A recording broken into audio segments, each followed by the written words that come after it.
जोहार, नमस्कार। देख रहे हैं आप द भारत मित्र। आपके साथ मैं आरती सिंह और मेरे साथ है सहयोगी चितरंजन।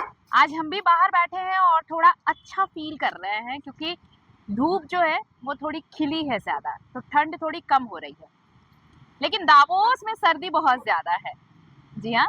और दावोस की सर्दीली सर्दी वाली और बर्फीली वादियां हैं, वहां से जो खबर आई है वो झारखंड के इकोनॉमिक को बहुत तेज रफ्तार देने वाली है। कल बहुत सारे मुद्दों पर मुख्यमंत्री ने बातचीत की और उन्होंने कहा कि एक नया इकोनॉमिक प्लेटफॉर्म तैयार होगा झारखंड में। तो वहां पर दावोस में नई इकोनॉमिक व्यवस्था को लेकर ही बातचीत हुई है। झारखंड को इससे बहुत लाभ मिलने वाला है। और जो झारखंड में सत्तारूढ़ पार्टी है जेएमएम कांग्रेस, बहुत तारीफ भी हुई है इस पहल की, दावोस के इस मीटिंग की। पहले सुनते हैं कि क्या कुछ कहा है इस इकोनॉमिक फोरम को लेकर कि ये जो इकोनॉमिक फोरम है, जो प्लेटफॉर्म तैयार किया जा रहा है, ये कितना बढ़िया रहने वाला है, क्या कुछ अच्छा रहने वाला है। सुन लीजिए पहले। जोहार, नमस्कार। वर्ल्ड इकोनॉमिक फोरम के इस वैश्विक मंच पर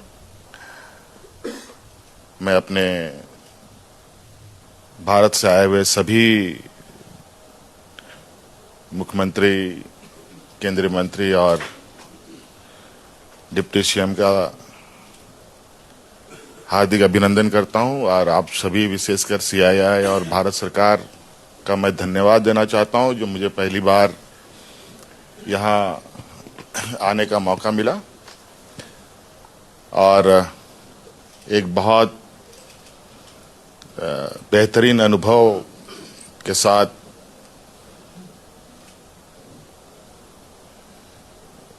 ये इवेंट के बीच में हूं। मैं झारखंड से आता हूं। हमारे भारत देश का सबसे बड़ा और सबसे अधिक खनिज संपदा, माइनिंग एंड मिनरल्स हमारे स्टेट के अंदर है और हम सभी अगले 2050 की दिशा में जो एक विकसित भारत 2047 का लक्ष्य भी है, उसको कैसे हम अचीव करें और हमारे भारत देश के सभी राज्य किस तरीके से एक विकसित भारत का एक हिस्सा बने, उस पर हम लोगों की भी एक बड़ी भूमिका के रूप में हम इसको देख रहे हैं। और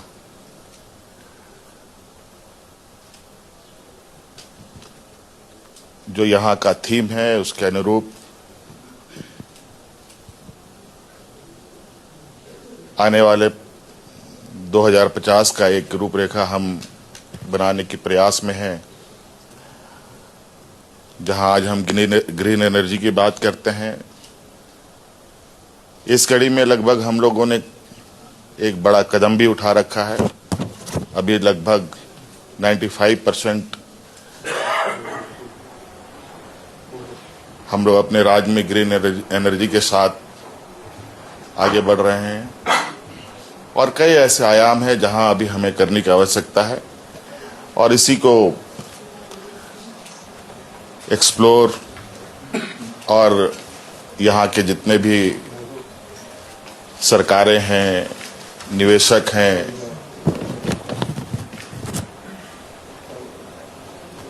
इनके साथ एक साझा प्रयास करने का हमारा ये उद्देश्य है और आशा करते हैं कि डेफिनेटली आने वाले समय में हम लोग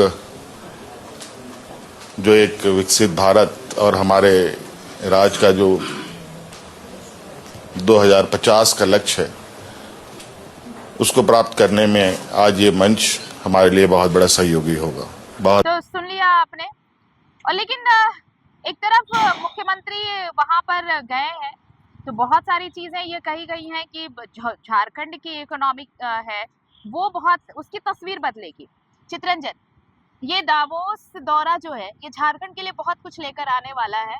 क्या लगता है कितनी तस्वीर बदल जाएगी?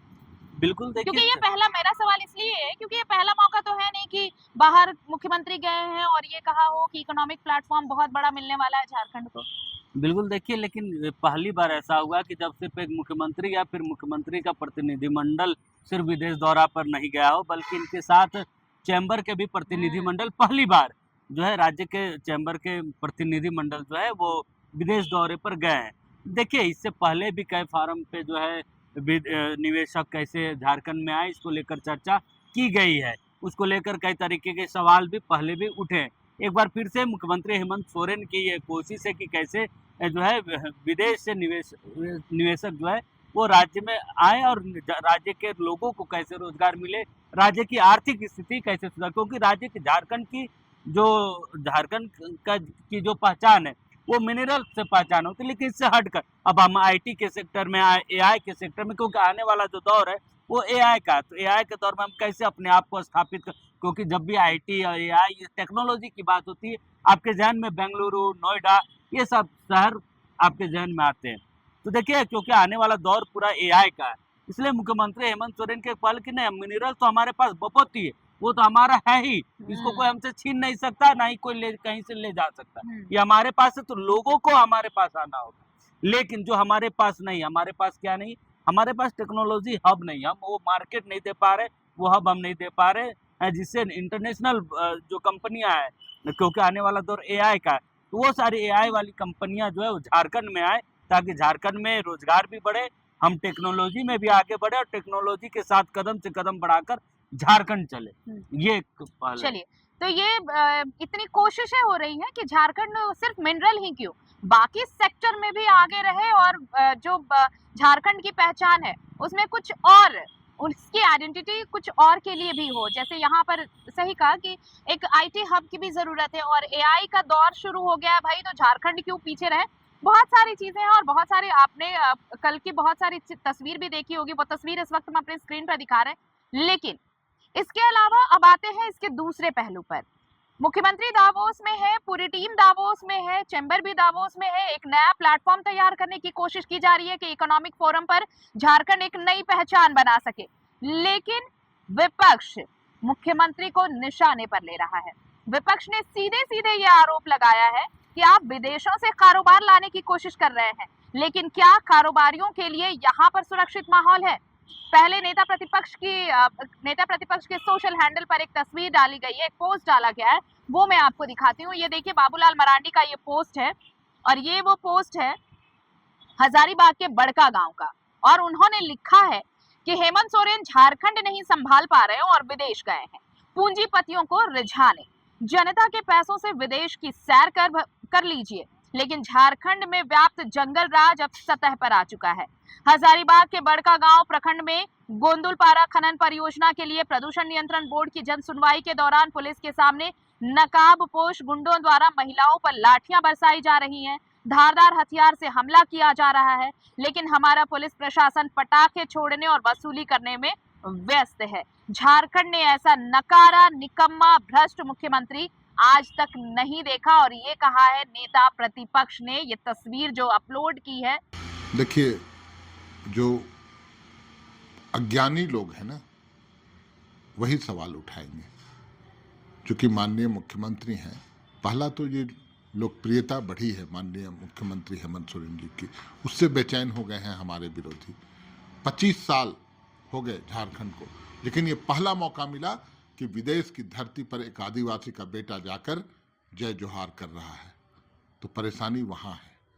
और जो भी कार्यक्रम तय होता है, जो शेड्यूल तय होता है, जिससे भी मिलना होता है, उस सभी का एक विस्तृत विवरण केंद्र सरकार को दिया जाता है और केंद्र सरकार की अनुमति होती है उस पर, तब जाकर ये दौरा और जिससे भी मिलना है, जो बैठकें होनी है, वो तय होता है। तो इस तरह की फालतू बेबुनियाद अनर्गल बयानबाजी न करें विपक्ष के लोग। हम समझ सकते हैं उनकी बेचैनी का कारण हेमंत सोरेन की परवान चढ़ती लोकप्रियता और भाजपा नेताओं के बीच जो आपस में सिर फुटव्वल है, लेकिन चलिए, ये उनका व्यक्तिगत मामला है। देखिए, वह अपने पहले विगत इतिहास को अपने झांक करके देखें, किस तरह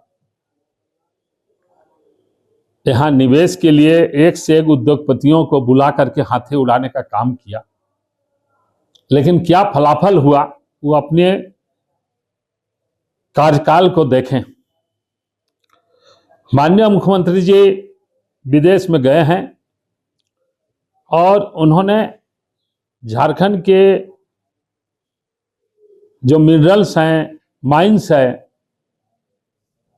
उसके संबंध में विस्तार पूर्वक निवेशकों के बीच में बातें रखी हैं और निश्चित रूप से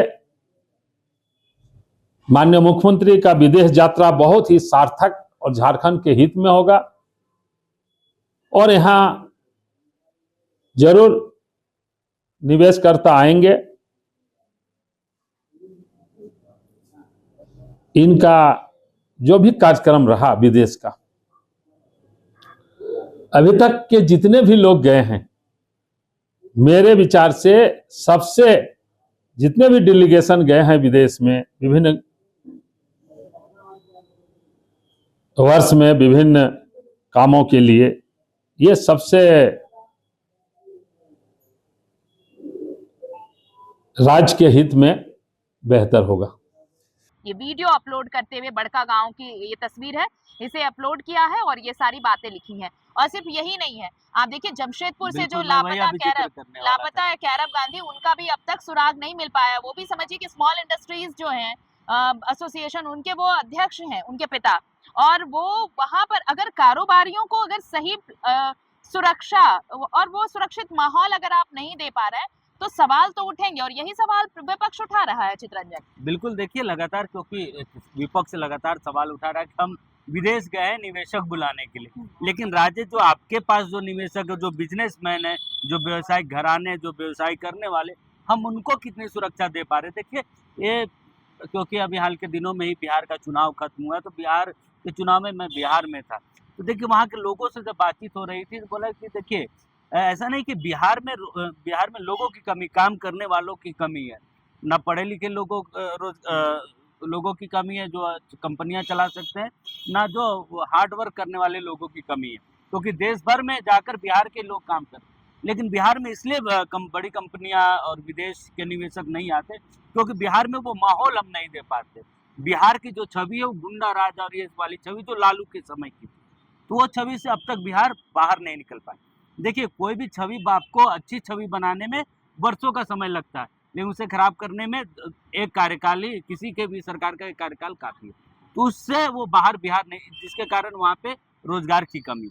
अब देखिए झारखंड में क्या है, झारखंड इसमें बहुत अच्छा जगह है व्यवसायियों के लिए, इसलिए क्योंकि इनका यहाँ का एनवायरनमेंट अच्छा है, यहाँ जो है सरकार से भी अच्छी मदद मिलती है, सहयोग मिलता है, साथ ही साथ यहाँ के लोगों का भी सहयोग अच्छा मिलता है। लेकिन दो तीन चीजें हाल के दिनों में जो गड़बड़ी है, एक जमीन अधिग्रहण का जो मामला है कि जो बड़ी बड़ी कंपनियां जमीन अधिग्रहण में जो सरकार की खामियों के कारण, कमजोरियों के कारण ये स्थिति सामने आई, जिसके कारण बड़ी कंपनियां, बड़े व्यवसाय जो है वो यहाँ पर अब नहीं आना चाहते, क्योंकि जमीन का लैंड एक्विजिशन वो फंस जाता है उनका। दूसरी बात कि हाल के दिनों आपने देखा होगा कि राज्य में जो लॉ एंड ऑर्डर का एक मामला है जिसको लेकर विपक्ष लगातार सवाल उठा रही, तो लॉ एंड ऑर्डर एक बड़ा सवाल है कि जिस तरीके से लॉ एंड ऑर्डर का ग्राफ गिर रहा है, राज्य में लगातार जो है गोलियां चल रही है, राजधानी रांची में गोली चल जाती है, आपने देखा कि जमीन कारोबारी हो रही है, किसी भी चीज में जब लॉ एंड ऑर्डर आपका बिगड़ता है तो बड़े जो बिजनेस घराने वो आने से डरते। अब जमशेदपुर की घटना देख लीजिए कि अब तक उसका कोई पता नहीं कि आखिर उसे आसमान में जो जमीन निकल गई, आसमान खा गया, मतलब कहाँ है उसका अब तक कोई सुराग नहीं। तो ये एक लॉ एंड ऑर्डर एक बड़ी समस्या अब तक बनी नहीं, ये धीरे धीरे उस रास्ते पे जा रहे, तो उससे बचना होगा। आप विदेशों से लाइए, लेकिन आपके पास, क्योंकि विदेशी जब कंपनी, जब तक आपके पास उनको फेवरेबल कंडीशन लगेगा वो काम करेंगे, फिर वो चले जाएंगे, वो दोहन करके, वो दोहन ही करेंगे। लेकिन जो आपके अपने व्यवसाय हैं उसको आपको सुरक्षा देना होगा, क्योंकि वो हमेशा वो आपको 5 लाख का ही आपको राज्य को प्रॉफिट दे रहे हैं, लेकिन वो दे रहे हैं, वो रेगुलर आपको देंगे, उसके आने वाली पीढ़ी देंगे, उसके जगह पे कोई और बिजनेस करेगा वो देगा, लेकिन वो आपको मिलते रहेगा।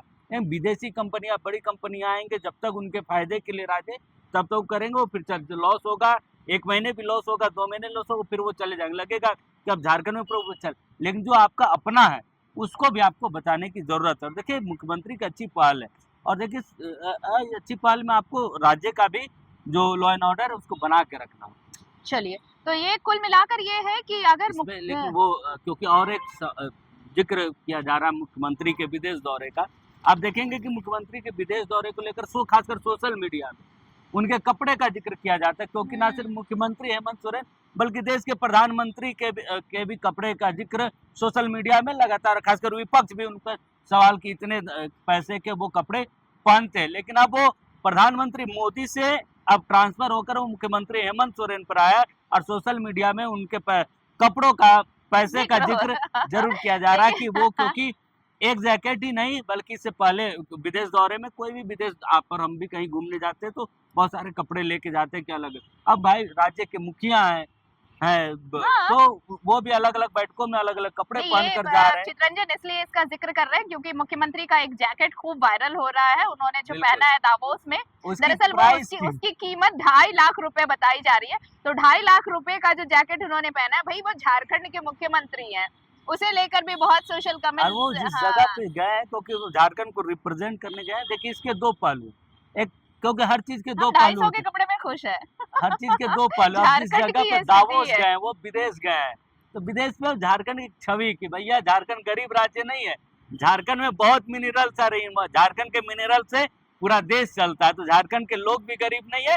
भले यहाँ की तस्वीरें आपको कुछ और देखी, लेकिन विदेशों में झारखंड की एक छवि, बेहतर छवि दिखाने की कोशिश मुख्यमंत्री हेमंत सोरेन की तरफ से की जा रही है। भले बहरहाल लाख सवाल विपक्ष के तरफ से उठाया जाए, लेकिन उनके कपड़े का भी जिक्र किया जा रहा है, उनके कपड़े के प्राइस टैग बताए जा रहे हैं सोशल मीडिया में कि उनके पहले जैकेट की कीमत 1.5 लाख थी, और अभी जो उन्होंने जैकेट पहनी वो 2.5 लाख की थी, तो उन्होंने जो कपड़ा, जो सूट पहना था वो इतने लाख का था, ये बताया जा रहा है। चलिए, इन सब से अलग आपकी क्या राय है इस इकोनॉमिक फोरम पे जब बात हो रही है झारखंड को लेकर, तो आप क्या सोचते हैं? क्या वाकई तस्वीर बदलेगी? इकोनॉमिक प्लेटफॉर्म पर झारखंड की एक नई तस्वीर, नया फ्रेम देखने को मिलेगा झारखंड के लिए? क्या सोचते हैं आप? हमें कमेंट सेक्शन में जरूर भेजिए, और अगर वीडियो पसंद आए तो लाइक कीजिए, शेयर कीजिए, हमारा चैनल जरूर सब्सक्राइब करिए, क्योंकि ऐसी खबरें सिर्फ आपको यहीं मिलेंगी। नमस्कार, जोहार।